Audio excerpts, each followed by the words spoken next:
is NDTV, and you are watching NDTV Prime.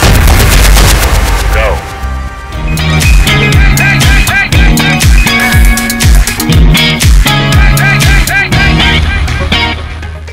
Welcome to a brand new episode of CNB Bazaar Buzz here on the NDTV network, and we bring to you, as always, the latest happenings in the automotive space in India and all around the world.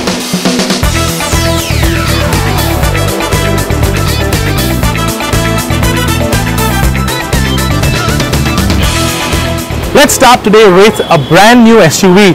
Now, the Tata Nexon is something that's been highly anticipated, and we have brought you a review on the car and bike show in the last couple of weeks, but it's just been launched. So here are a few snippets of what it is all about, and most importantly, here are the brand new prices. The long-awaited Tata Nexon has finally been launched in India. The Nexon is a subcompact sub-4-meter SUV that takes on the likes of the Maruti Suzuki Vitara Brezza, the Mahindra TUV300 and the upcoming Ford EcoSport facelift. Here are the prices. The petrol version is available in 5 variants. The price for the base version is 5,85,000 rupees, while the most expensive petrol-powered Nexon is priced at 8,59,000 rupees. The diesel Nexon is also available in 5 variants with prices ranging from 6,85,000 rupees to 9,44,000 rupees ex-showroom. Incidentally, the Nexon undercuts the Vitara Brezza on pricing. Both petrol and diesel engines on the Nexon are brand new. The petrol is a 1.2-litre 3-cylinder Revertron engine that makes 108 bhp of peak power and 170 Nm of peak torque.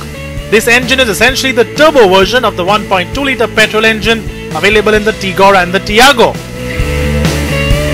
The diesel, on the other hand, is a brand new 1.5-litre unit that makes the same 108 bhp but 260 Nm of peak torque, making it the most powerful engine in this segment. Both cars also get driving modes, and both will be launched with a 6-speed manual gearbox, but will have a 6-speed AMT very soon.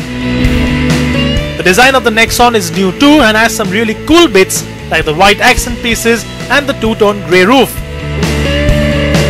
The interior too is well made and has a lot of new design elements like the freestanding touchscreen that gets both Apple CarPlay and Android Auto.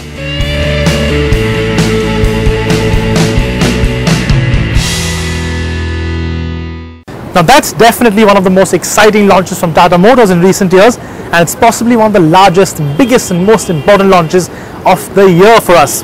And now to something a little more fun. Have you always wanted to take your bike or car to Khardungla and Leh? Well, normally you would expect something like an SUV or a big cruiser bike to go up there, but what if we told you you could take some scooters there instead? Well, Kinshuk has been doing exactly that, and here's his story. Khardungla is one of the highest motorable passes in the world and is located at an altitude of 18,380 feet. We've always harbored the desire of taking a motorcycle or a car all the way to the top, and we finally managed to take on the rough terrain and the dizzying heights and tick it off our bucket list, but with something rather unique, a bright yellow colored TVS Scootys Zest. This is the 3rd edition of the TVS Himalayan highs, and we are here at Khardungla at 18,380 feet. This is one of the highest motorable passes in the freaking world. We are here. The ride has been absolutely beautiful. The vistas are scenic, and when the hills come calling, you can't say no to them. This year there were 12 participants for the 3rd season of the TVS Himalayan highs.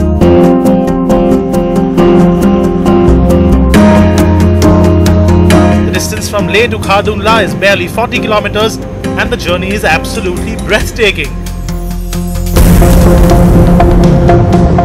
Starting our ride on the designated Scootys Zest, the first 20 kilometers from Leh towards Khardungla is all smooth and lovely tarmac. You can actually think of bringing the throttle open and having some fun.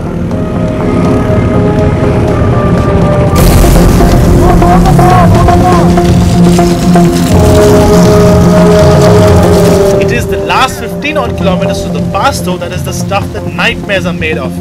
Mud, slush and rocks made our ride rather bumpy and bouncy, but the tiny Scooty soldiered on despite the harsh terrain without a groan or a complaint. There was a perceptible loss in power owing to the thin air at those heights, but not once did the scooter complain or run out of breath.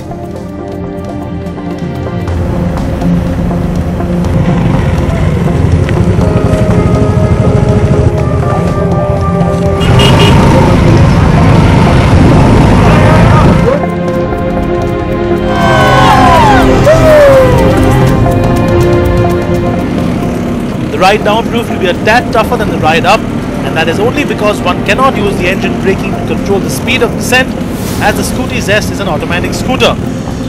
The only way to slow down is to apply the brakes, and since the Scooty had drum brakes, after a while, overuse of those drum brakes began to cause heating issues and the bite began to fade a little bit. It wasn't nail biting, but we just had to be a slight bit more careful.